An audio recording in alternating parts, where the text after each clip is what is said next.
We welcome you to Daytona. This is a recap of what happened earlier tonight in the Blue-Green Vacation Duels for the 2024 Daytona 500. We start you with duel number 1. This duel would set the inside line for the 500. We'd line up 21 cars on the grid, 2 open cars, one of which locked into the Daytona 500 in speed, the other one is trying to race for track position. But first, let's get you to your headlines. Team Penske, they had some strong cars in this duel. Joey Logano, the pole sitter for the 500, Austin Cindric would start on his outside, trying to get that 2 car to start behind the 22 would be a huge advantage for the Daytona 500.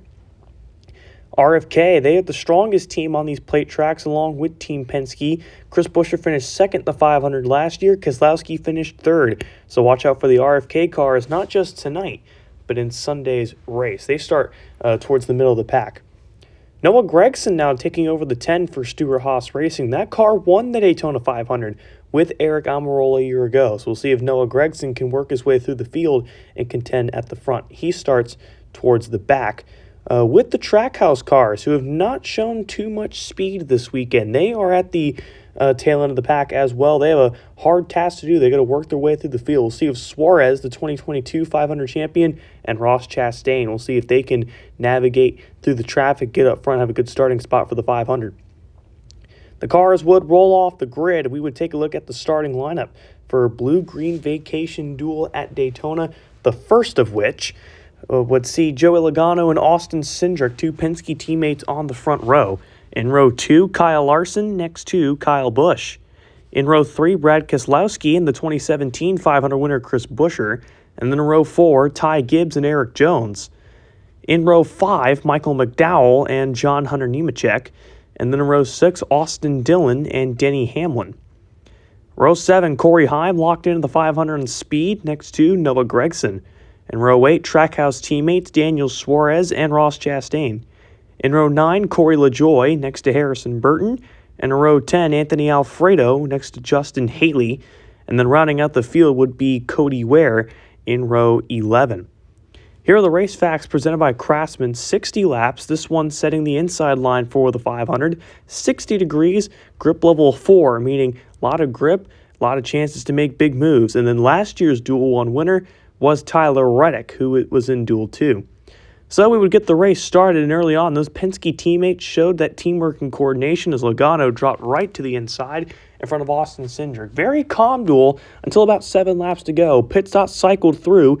The RFK Fords out front, but Kyle Larson would give one wrong push to Chris Buescher, which would send the 17 car around into the 2 of Austin Cindric, who was being pushed by pole sitter Joey Logano, who almost wrecked that pole sitting car and almost lost that track position.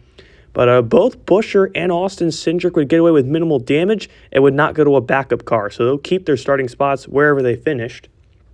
And speaking of the finish, there was no one who could contend with Brad Keselowski. Eric Jones made one move to the outside, but it wasn't enough, and Brad Keselowski would win duel number 1. RFK's second duel win. They won the duels in 2022 with Chris Buescher, who won duel 1. Keselowski wins it here. As you take a look at the results, Eric Jones, now with Toyota, in second. Michael McDowell, third. Corey Heim, who was in on speed already, so finished fourth.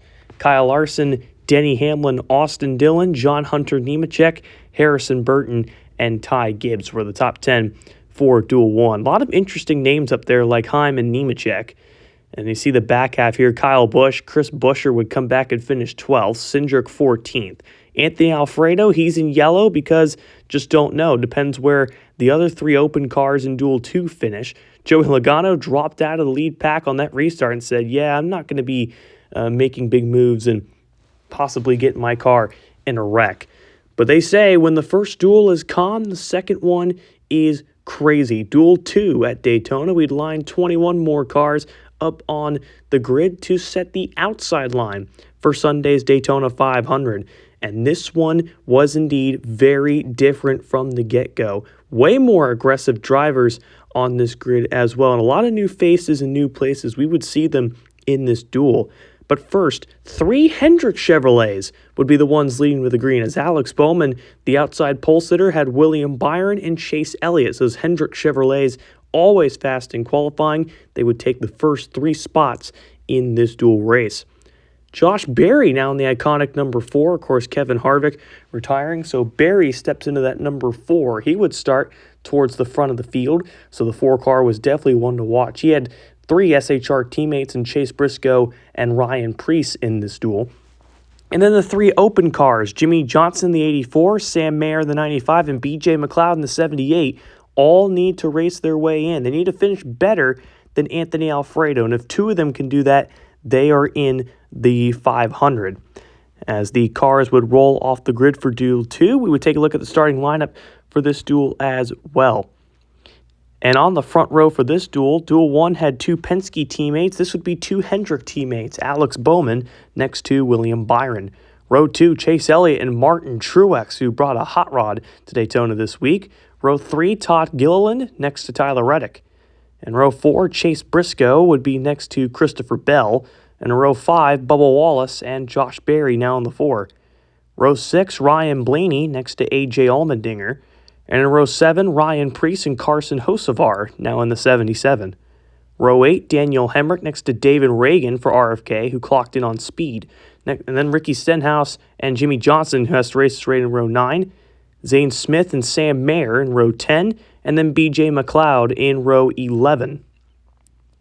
So, not much changed from Duel 1 to Duel 2. Of course, 60 laps, outside line, dropped 2 degrees, didn't change the grip level at all. And the Duel 2 winner from a year ago already raced in Duel 1. That was Kyle Busch, who won the outside pole for the 500 last year as well. As we would get Duel 2 underway, Alex Bowman would drop to the back and would not be in the main pack. He did that after leading 1 lap, but 14 laps to go. After green flag pit stops, Carson Hocevar would learn a very important lesson, and that is not to block an oncoming outside line who's going 5 miles an hour faster than you are. The Chevrolets were trying to get up to speed after their green flag pit stop, and it ended an 8-car big wreck. Started by that man right there, Carson Hocevar, who was very fast in this duel. He would have to go to a backup car. Tyler Reddick and Christopher Bell as well. A.J. Allmendinger was in this duel. Bubba Wallace on pit road. He would fix his damage. He would not have to go to a backup car. It would cause a red flag for cleanup. So the guys would have to regroup under the red flag. But here's how it started. Of course, Carson Hocevar was just trying to keep the lead. 14 laps to go, coming to 13 to go. Just try to make an aggressive block. And he took out names such as William Byron, Josh Berry, A.J. Allmendinger, Christopher Bell, and Tyler Reddick will all have to go to backup cars for the Daytona 500. An 8-car pileup in total. Martin Truex was also involved. They didn't pit, though. They trusted Truex.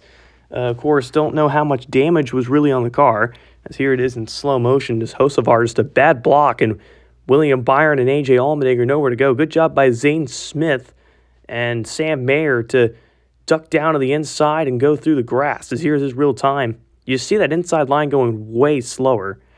Just not a good move from Hocevar. Then the finish, a lot of shuffling. Had some underdogs at the front, but of all names, Ricky Stenhouse would come away and win duel number 2, his first career duel win, and the first for JTG Racing, who won the 500 in 2017 with Chris Buescher.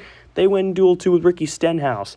And thanks to their finishes, Jimmy Johnson would race his way into the Daytona 500, and so would Sam Mayer.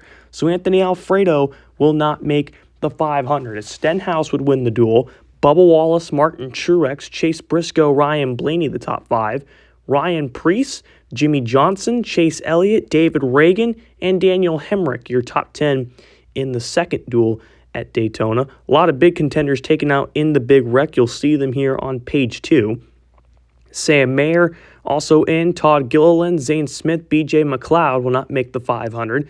Alex Bowman, and then your DNFs, Bell, Reddick, Allmendinger, Berry, Hocevar, and Byron all going to backup cars. That is 6 cars, I believe.